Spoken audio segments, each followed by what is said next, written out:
Hi friend, अपना interview question है कि व्हाट इज द एनकैप्सुलेशन। तो दोस्तों, एनकैप्सुलेशन एक ऊप्स कंसेप्ट है, one of the fourth.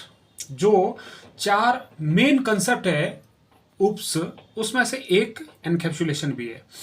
Encapsulation क्या है? बेसिकली मैं मेरी एक सिंपल भाषा में आपको समझाता हूँ। इसको आप एक अच्छे लैंग्वेज के रूप में दे सकते हैं कि जो क्लास होती है, उस क्लास के अंदर हम डेटा मेंबर और मेंबर मेथड को इस रूप से रखें कि डेटा मेंबर है वो क्लास के अंदर ही रहे। कैसे? उसको प्राइवेट बना देते हैं। और मेंबर मेथड है वो क्लास के आउटसाइड एक्सेसिबल हो सके। कैसे? उसको पब्लिक रख सकते हैं। तो encapsulation is a concept, is a technique to bind और to encapsulate data members and member method into a single unit, that is the class।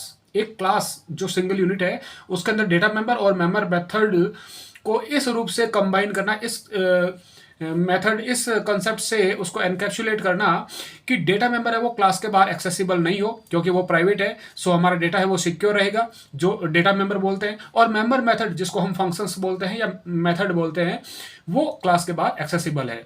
तो हम क्लास के आउटसाइड अगर डेटा को कॉल करना चाहते हैं या डेटा को यूज करना चाहते हैं, तो हम उस फंक्शंस को कॉल करेंगे और फंक्शंस के थ्रू ही डेटा को क्लास के आउटसाइड एक्सेस कर सकते हैं, डायरेक्टली एक्सेस नहीं कर सकते। यही टेक्निक एनकैप्सुलेशन कहलाती है। और ये जावा में हो चाहे C++ में हो, किसी भी ऊप्स कंसेप्ट को फॉलो करने वाली प्रोग्रामिंग लैंग्वेज में ये सेम रहता है। थैंक यू दोस्तों।